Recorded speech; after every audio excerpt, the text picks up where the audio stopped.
Hi, this is a video I've been wanting to do for a while. I have a Tumblr post that is a review of the Clive Barker novel, The Scarlet Gospels. And it's a really long review, sort of review slash plot summary. And in my opinion, I really like it. I like what I did in that review. I like what I wrote, and I want people to see it. So I figured I would record a video version. It's just going to be me reading out the review that I wrote. So, there are some things that I wrote to be read. Now I'm going to be saying. Maybe they'll sound a little strange. It's a long review, so I might be drinking some water at some point. Who knows? But that's the only preamble this video really needs, so I'm going to get started. This is a review of The Scarlet Gospels by Clive Barker. So, some of my friends have a vision of Clive Barker, who they think he is and what they think he's like. A lot of people who have seen a limited amount of Clive's work probably have a similar perception of him as my friends. The friends in question have only seen the first few Hellraiser movies and some of Clive's 2 video game projects, Undying and Jericho. And they hear me talk about how Clive Barker is, and since they haven't read the books, the only stuff I can really talk about is how extreme and sexual his stuff is. So their vision of Clive is this immature guy who just barely scratches the surface of interesting ideas and themes while putting sexuality and violence anywhere and everywhere he can, while writing characters that do silly things that don't make much sense. And Clive Barker fans know that while Clive is a little bit like this, he's much more as well. He does explore deep themes and questions. He has many interesting things going on other than sex and violence, and most of all, he's a wonderful, wonderful writer. He puts words next to each other in a way unlike any other author I've seen. But the problem with the Scarlet Gospels is that it reads like it was written by the Clive of my friends' minds, and it uses characters from old Barker works that were written extremely well. This makes it a very underwhelming book, to say the least. Before I get into my summary of the book's plot, let me talk about why the hype for it was so high for me and other Barker fans. Barker's most well-known creation is Pinhead, aka the lead Cenobite. His second most well-known creation is Harry D'Amour, a supernatural detective. Both of these characters were featured in films and, more importantly, as I previously stated, very well-written books that made them very interesting and unique characters. The Hellbound Heart, the only piece of Hellraiser prose that existed before the Scarlet Gospels, at least to my knowledge, anything else would be ancillary, probably not really written by Clive. That book made the Cenobite with pins driven into his skull out to be somewhat docile and rational creature, whose allegiance and role in his organization were unknown. He also spoke with a very high-pitched girl's voice, which was certainly interesting. He wasn't a demon, he was more like a researcher, and he certainly wasn't completely evil.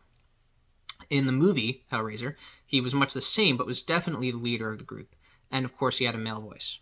Harry D'Amour was a troubled detective wrestling with his past and his fear of the unknown. Throughout Everville, the second book of Clive Barker's unfinished trilogy of the art, he has a super interesting conversations with his friend, the old blind medium Norma Payne, about the fate of humanity and other crazy stuff.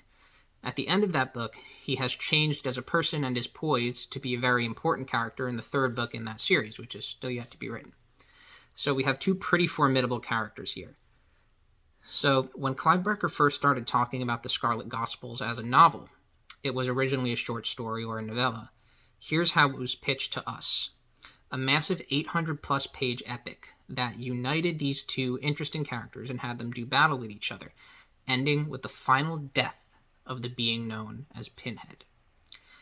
This is stuff that Clive revealed years before the book was actually published, before we even knew that it would be published.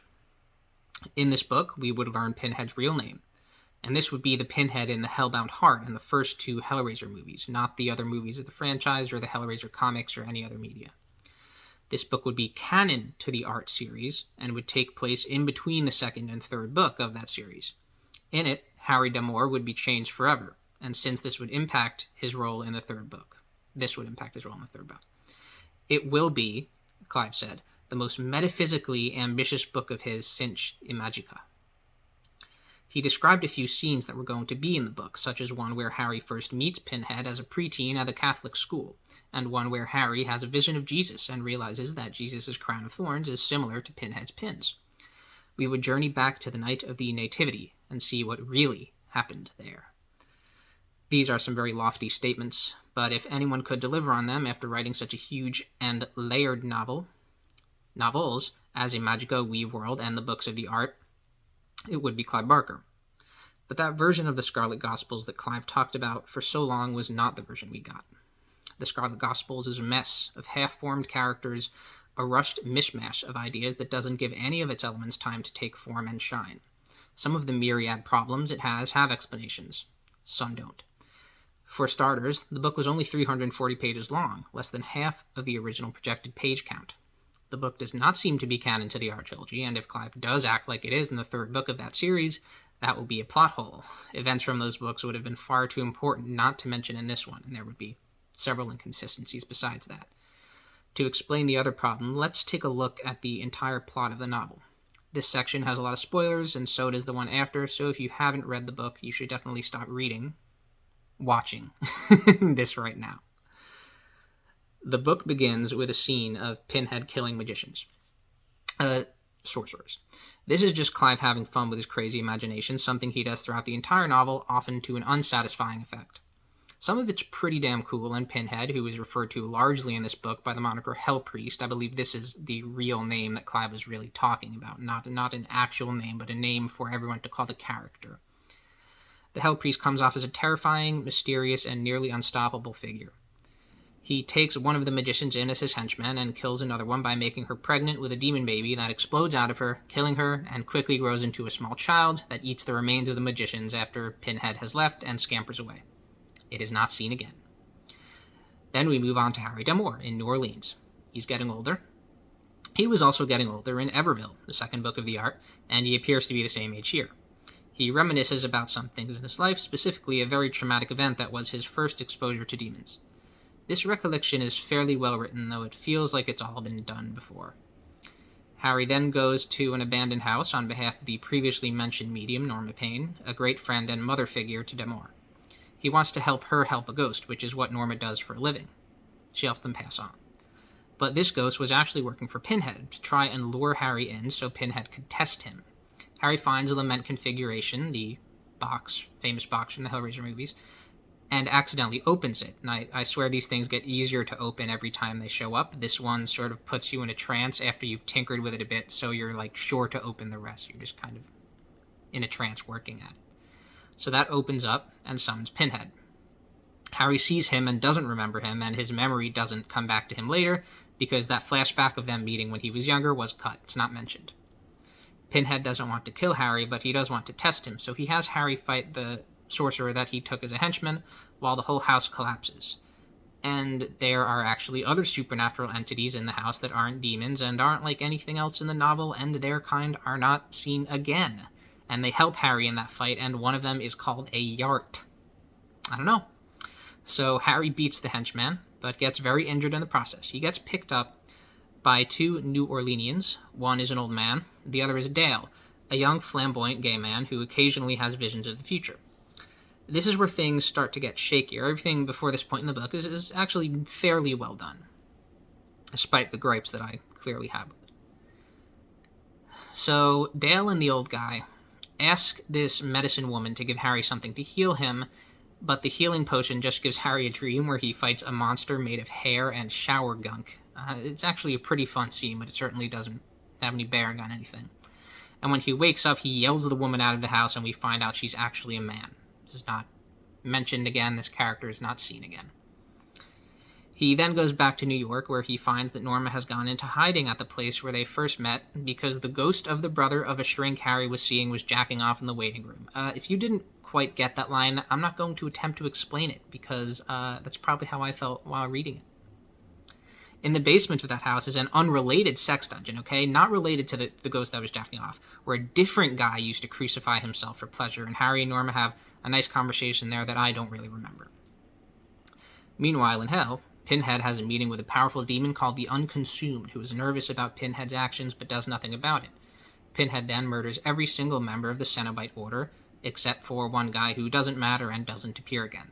Butterball from Hellraiser actually shows up in this part, so that's kind of cool. Back in New York, Harry wants to take Norma somewhere else, and Harry's gay friend Kaz, who gave him his magic tattoos, and his friend Lana, who is also alluded to being gay for most of the book, and then suddenly becomes a love interest for Harry in the last third, escort them. Now, I know bisexuality is a thing that exists, but trust me, when reading this book, there's a lot of things that feel very sudden. While driving, they stop by the side of the road to find Dale, who came to New York because of a vision he had. As they stand there, they are confronted again by Pinhead, who arrives through a magic portal and tries to kill them with a crazy magic spell. He loses control of it, so he is only able to escape with Norma, and he tells Harry that he wants him to chase him into hell, so he may bear witness to his ascension and record it as a new gospel.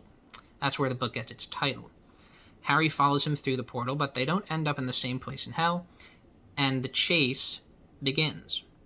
Well, first, Dale freaks out and cuts Lana on her arm and says he did it because of a vision. Then we go to an abandoned mansion where Pinhead holds Norma captive and he beats the ever-loving crap out of her. He has access to a ton of magical spells, but he chooses to beat her up physically because he's just sort of pissed off, I guess. Norma's spirit rises from her body and is attracted to the blood from Lana's wound. She talks for a brief time with Harry, who says he's going to save her no matter what. Then her spirit returns to her bodies. After this point, I don't think Dale's visions are mentioned again. If they are, it's maybe in some random inconsequential line, such as, "Oh, I didn't see this in a vision," or they don't matter at all for the rest of the book. So now I'm going to try to speed through the rest of this up until the climax. The gang chases Pinhead throughout hell, and they have to fight a whole bunch of demons who have been infected by this virus that disgustingly mutates and doubles their body parts. It's super contagious, and there's a crap ton of demons, and they also fight one demon right before this, and he gives them trouble, but somehow they survive. Maybe the virus only affects demons, I don't know. Pinhead let his henchman die in the fog that caused the virus, and that guy was a human, so I don't know. Either way, the humans we're following are fine. So Pinhead goes to the fortress of one of the most powerful dynasties in hell, and easily kills everyone there. By the way, hell is in sort of a constant state of disarray and war because Lucifer left a long time ago and no one knew what to do after that. He teleports from there to this wasteland and continues over this lake helped by inbred demons and recruits from the fortress he raided, one of whom is basically just walking exposition for Norma. On the other side of the lake is an island with a massive cathedral, tough pair word to say, massive cathedral built by Lucifer on it. Pinhead does not feel any special vibe coming from it, so he becomes very uneasy and starts to feel pain from his pins, which he apparently doesn't normally feel. Interesting point there that I think I get back to later. Harry and his friends chase them and follow their exact route, and the inbred demons help them over the lake because Pinhead wanted them to. And there's a massive sea monster down there called the Quo'oto, and they sacrifice a demon child to appease it. They reach the cathedral, which actually looks kind of cool the way it's described. Like I said, Clive's, a good writer. His writing still shines at some points in this book. And they go to the basement where Pinhead has just opened the door using his blood so he can have an audience with Lucifer. They find Norma, but they can't just leave with her because Pinhead's demons are still there. But the demons don't actually try to fight Harry's gang, who, by the way, are called the Harrowers for some reason by this point in the book. Harry's Harrowers. I guess that's the connection there. Either way, it's strange. So Harry decides to follow Pinhead in, and he goes through this maze of machinery, which is described in a way where I couldn't really tell what it looked like, which is rare for Clive. He enters into Lucifer's chamber, where he sees that Lucifer has actually killed himself. Apparently, the entire cathedral was built as part of a massive machine that would allow Lucifer to kill his immortal body, because he dearly misses his father God and did not know what to do with his life. This stuff was also kind of cool. Pinhead, who hoped to gain great wisdom from Lucifer, becomes angry and removes all the magic spears Lucifer killed himself with from his body so he can steal Lucifer's armor, which he has to cut off parts of his own body to put on. I honestly forget exactly what happens from here to this next point, but shortly after they're back up on the main level of the cathedral, and there's an army of demons led by the Unconsumed who have come to kill Pinhead. But Pinhead, who's even more powerful now due to Lucifer's armor, disposes of the Unconsumed easily, and most of the army then sides with him. Pinhead brings up Lucifer's corpse to show everybody that he's dead, but then Lucifer comes back to life. He fights Pinhead, and Pinhead beats the crap out of him, but he comes back good as new and rips Pinhead a new one. He pulls a lot of the pins out of his head, which makes Pinhead really depressed because the pins are his identity. Lucifer then talks about how he's going to start destroying shit so no one can ever bother him again, which causes Harry's team and all the demons left to dash. Now the final phase of the book begins. Back on the other side of the lake, Kaz and Dale, who are acting very fond of each other now after having had a couple of exchanges throughout the book, maybe 2 or 3, go to the village of the inbred demons looking for a portal out. As Harry, Norma, and Lana sit there, who should arrive but the Hell Priest, Pinhead, still alive but apparently so massively depowered that all he can do is blind Harry and knock him out. Then he rapes Norma until she's nearly dead and forces Lana to watch, but Harry only hears about that when he wakes up. He then has a dramatic scene with Norma where she tells him he's supposed to carry on her work. She may have transferred her powers to him here, I don't remember. Then she dies. It's kind of emotional. At this point, Lucifer rises in the sky and smashes the previously mentioned sea monster into the stone ceiling of hell, causing it to start crumbling. The Harrowers, carrying Norma's body, scramble to get out of hell and actually find a portal. I forget how, which is weird, because you'd think I'd remember the last part of the book the most, as all of hell is destroyed as the sky caves in. The Harrowers arrive out of the portal into possibly the worst scene I have ever read in a book, where after burying Norma and looking very dirty and bloodied, they are picked up by a fat pastor in a limousine. For some reason, Dale and Kaz decide that right then they are now in a relationship and that it's a good time to start holding hands, and that leads to an altercation where the pastor wants to save them all from being gay, and they end up kicking the pastor, who starts cursing a lot, and his assistant out of the limo and stealing it to drive back to New York. The entire thing is unpleasant and unneeded, and the entire thing could have been replaced with a bit about imagining how real Christians would react if they knew Harry had just been through actual hell or something. Clive can have some pretty good social commentary, in his books. Clive has never been... This is actually me speaking, this isn't from the review. He's never been afraid, of putting his own homosexuality into his books and centering things very much around that. And he often does it very well.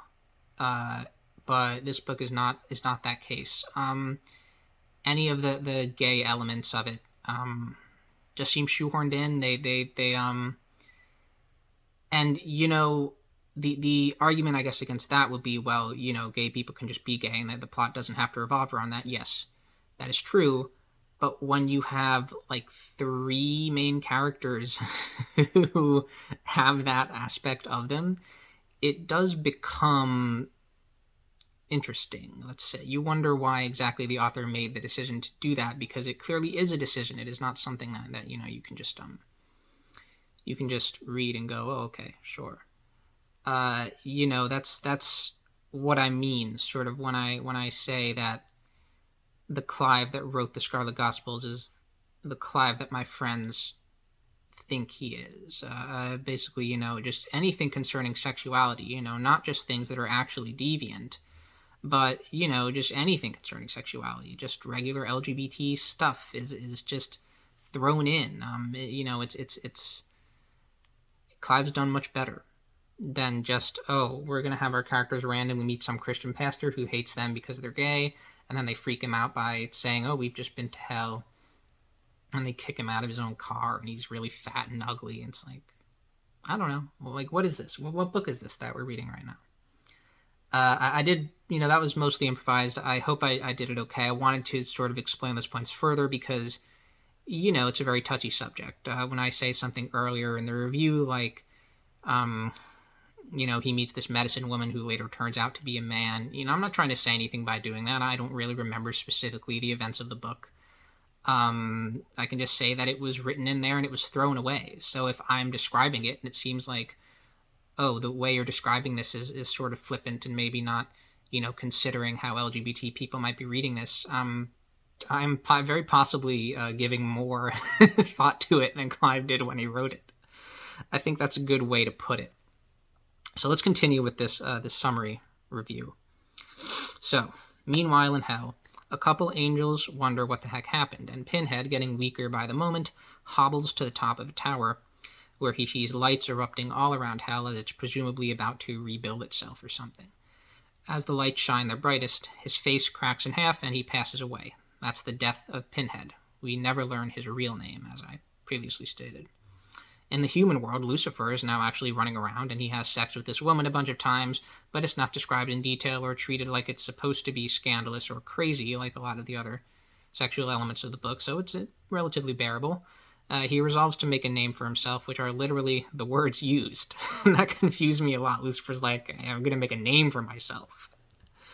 A couple weeks later, Harry is clearing out his office, and one of their helpers finds a lament configuration that somehow got there, and opens it, but it doesn't reveal anything, just a void or some kind of barren wasteland, if I recall. There's no threat anymore. Kaz, who has now gotten married to Dale, after not having known him for very long, throws the box through the portal, and it closes. Later, Harry takes up residence in Norma's old apartment and, having overcome the traumas of his past, both recent and not, begins to meet with the huge number of ghosts roaming the streets, hoping to help them as Norma did before her death. This is where we leave him, and the book ends. So that is the plot summary. The water break.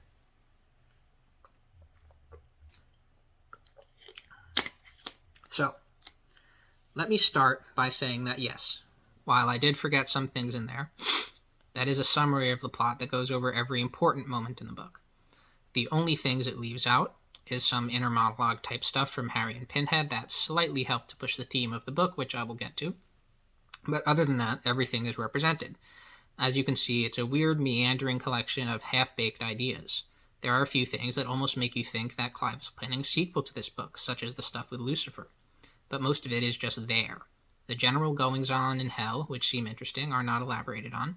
The Cenobite Order are not elaborated on, and I think it's just said that they're viewed as sort of antiquated or something, which could have been interesting if they had gone into it more.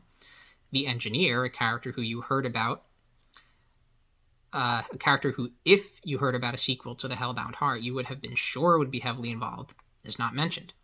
The book is not about the Cenobites. Pinhead doesn't even like them. Now, you could say that that's personal preference, that I wanted to have that kind of stuff in the book, but is it? Did anyone not want that kind of stuff to be elaborated on? Clive said that Damor would come into conflict with the forces of hell as seen in the first two Hellraiser movies and The Hellbound Heart, minus the Leviathan, the sort of weird god thing of hell from the second movie. But Harry did not come into contact with these forces. The AV Club actually wrote an article about how the depiction of both Hell and Pinhead in this book don't really resemble what we've seen before. And I have a lot to say about Pinhead, especially because nearly all of the characters in this book aren't very good. Of the three characters we've seen before, Harry and Norma are consistent with what we know about them.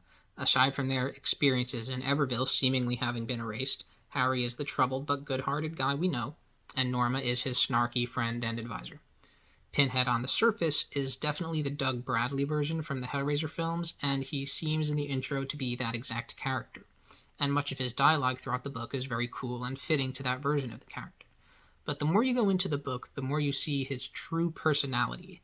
First of all, this version of Pinhead is super angry and super driven to take over hell and ascend to some unknown greatness to the point that he massacres his entire order. The Pinhead we knew before this book wouldn't have done that. He was an experimenter. He was a Cenobite, in the actual definition of that word.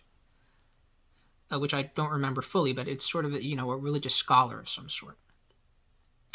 He was a generally calm guy who, if he did develop some great goal, would not have gone about it so violently unless he absolutely needed to. He was not a creature who simply delighted in being evil. He just wasn't angry. He didn't beat the shit out of old ladies unless it was specifically part of some torture carried out for his order.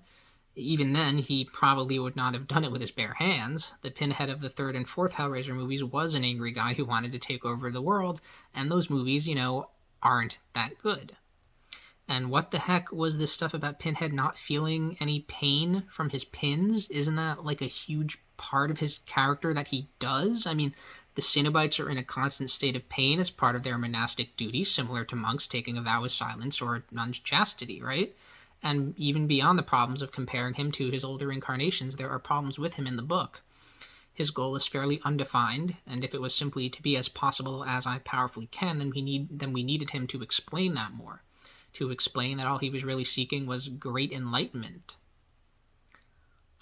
And one of the more disappointing things to me personally, and this goes back to what I was talking about before, is that we don't learn anything about who he is or his past. We don't learn if he used to be a human. It's mentioned that he might have been in the beginning of the book, and it's not brought up again. We don't learn what exact rank he is in the Cenobites, what his exact duties are, and we don't learn his name. When I wrote this review a few years ago when the book came out, that one hurt me a lot. Clive promised us his Cenobitic name in the book. Surely Hell Priest is not that name, right? I don't know what's going on. Clive, why do you not want to tell us about Pinhead at all? Do you hate him that much? As I've said, I will go into the causes of a lot of the problems in the final section of this review, just still a little bit from now. Another aside here. Now that I've sort of forgotten that Clive promised us Pinhead's Cenobitic name, I don't really mind Hell Priest as a name for Pinhead. I think it's a pretty cool name for the character. But certainly Clive should have given the readers what he said he was going to give them. So, back to the review. The three members of the Harrowers that are not Harry are very underdeveloped. Dale is a gay caricature whose superpower does not serve a purpose, that doesn't seem shoehorned in, at least. Kaz is occasionally snarky and is the muscle of the group, and Lana is occasionally snarky and is a woman. Like I said before, it's alluded that she's gay, but at the end of the book she suddenly becomes a love interest for Harry, and he thinks of asking her out. Like I said, I'm not saying, that I would complain the same way about any LGBT elements in any books. There are LGBT elements in other Clive novels that I really like. Just any relationship in this book is very underwritten. Any aspect of a character's sexuality is, if it's meant to be subtle, not done. Not done well if it's supposed to be subtle. Certainly not. So the Unconsumed is a serious and powerful demon who is not actually very interesting, and Lucifer is interesting, but we hardly get to spend any time with him.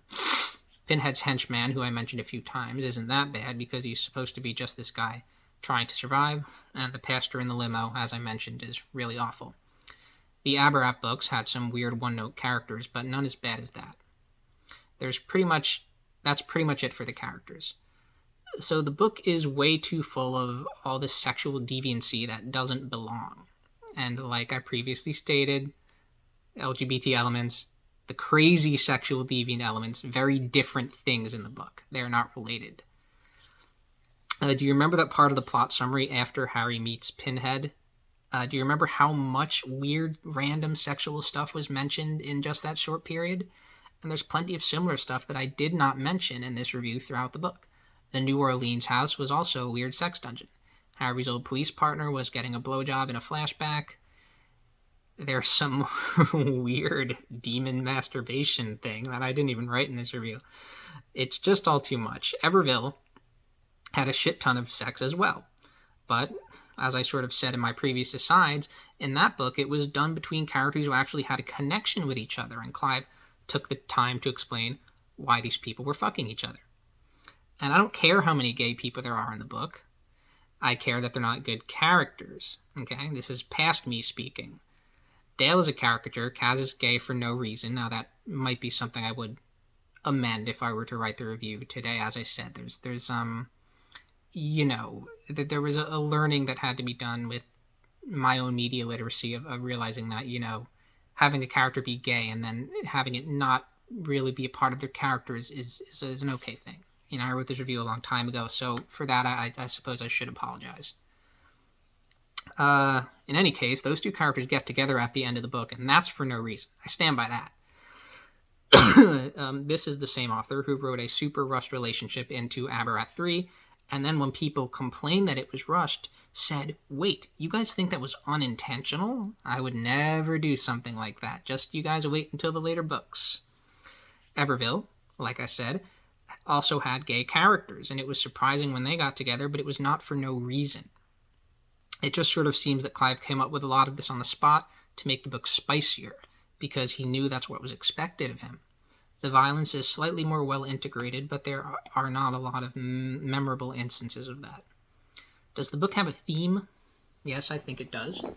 The one I noticed was about overcoming pain and trauma. This is very obvious with Harry, who has specific memories from his past that traumatize him, And there's a somewhat interesting personal conflict alluded to while he's in hell, where Kaz believes Harry is drawn to the violence and insanity going on, some perverse attraction he has. It's sort of this something I found really interesting in Lawrence of Arabia. That was sort of T.E. Lawrence's conflict, was he almost hated that he loved conflict and violence and death. It was a really interesting thing. So that's only brought up a couple times in the book. Pinhead is said to have been through a whole lot to get where he is, so I think his thing is probably that he just wants to feel like his existence has meaning and that everything he's been through is rewarded. That's kind of different from what was going on with Harry, but it's related to the character of Lucifer when he shows up. Pinhead's death scene was still pretty underwhelming, though. He just failed and kind of gave up, if I recall. It took him a weird amount of time to die, too. I don't really get how the process worked. There was no final blow or anything. I guess there's no reason to elaborate on that too much. It was just sort of an underwhelming scene. So the question with this book is, what happened? Why is this book the way it is? Why is everything so half done? Why did Clive just ignore some things? Why did he say there was going to be stuff in the book that ended up not being in it? It's all quite simple, really, if you ask me.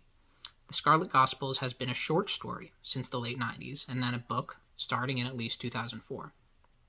Since then, Clive has had, unfortunately, a ton of health problems, chiefly the coma he was in for 7 days that had long-lasting effects on him afterwards that he can only recently be said to have recovered from.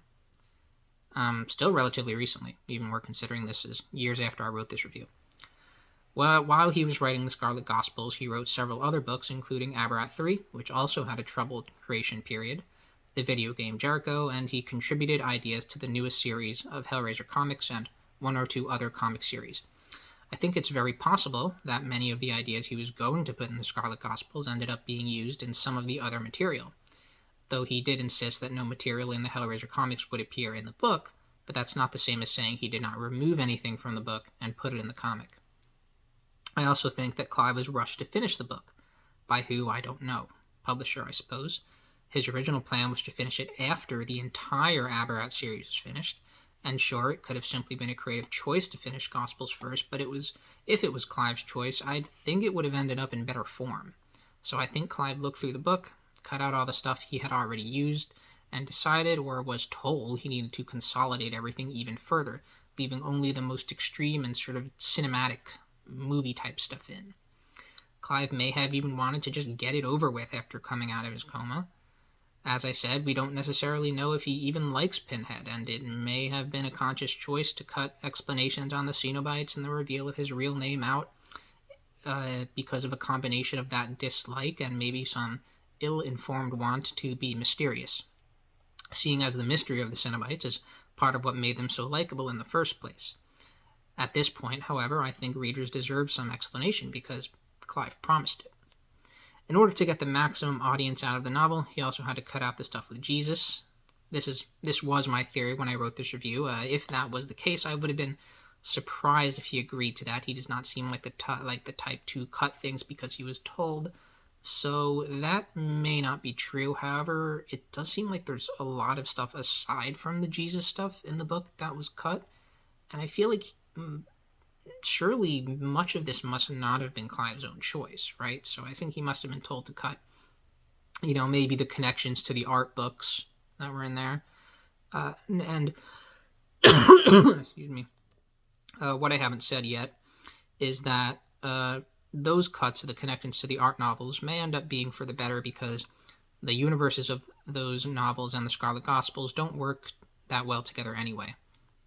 However, I feel that Barker may, for some reason, try to insinuate that they actually did take place in the same universe in the third art book, which would be really awful if he did try that.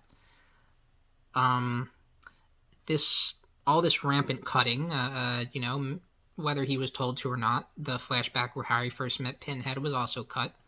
Maybe that was too extreme, even for a Clive Barker novel, whatever it was.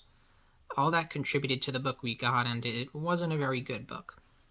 This is another aside that since I wrote this review, I've heard speculation that a lot of it may have been ghostwritten, and I think that is something of a strong possibility.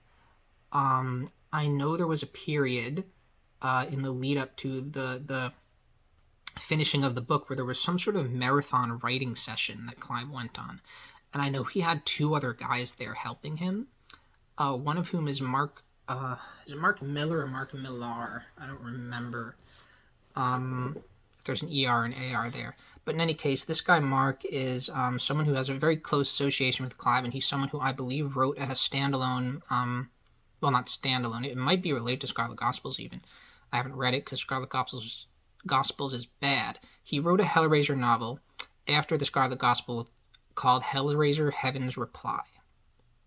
If he wrote a full Hellraiser novel there, maybe he wrote a lot of the Scarlet Gospels as well. I've seen other people speculate on that. With all that said, it's not to say that I still can't be hopeful for the future.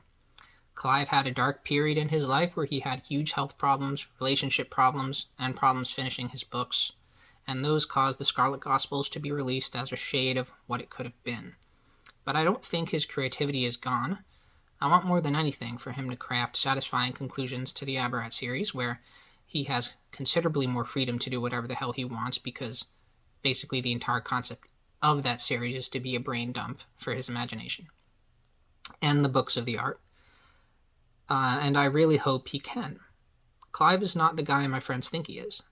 He's a master wordsmith whose books have plenty of ridiculous and crazy things in them. He is obsessed with sex, but that sex usually matters in some way, and the stories they're a part of are pretty damn interesting. And if Mr. Barker does return to the Hell Priest in a future Hellraiser film reboot, which is somewhat likely despite his insistence that this novel would be the last dealing with the character, I hope the old guy fares better. He deserves it. So that's the end of the review. That ended up being an interesting revisit of my opinions on the book, on Clive in general. There are obviously some things concerning the LGBT elements that I feel are a little dated, that I had to correct.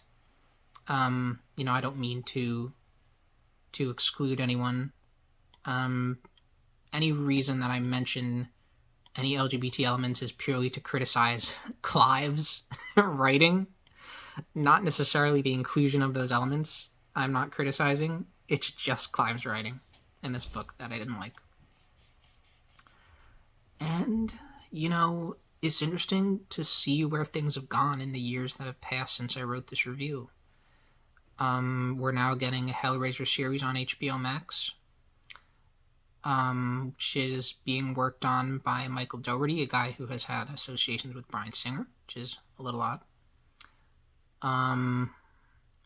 Aberrat 4 and 5 are still nowhere to be seen, despite Clive saying years ago that they were nearly done. The Art 3 is nowhere to be seen. However, Clive is apparently still working. He's still clearly a really fun guy in interviews that I've read with him. Really cool guy. His art is still beautiful. I also really love the books that I love by him. It's just a shame that this book that I anticipated so much ended up not really doing anything in particularly well. That's why I felt I had to write this very long post on Tumblr. So that's this video. I hope you enjoyed it. I hope you enjoyed what several years ago Logan had to say. And I hope for a good future for Clive Barker and anything that he might write. Probably my longest video yet, I think. At least my longest video like this, of me just talking to a camera. So that's that. Thanks for watching.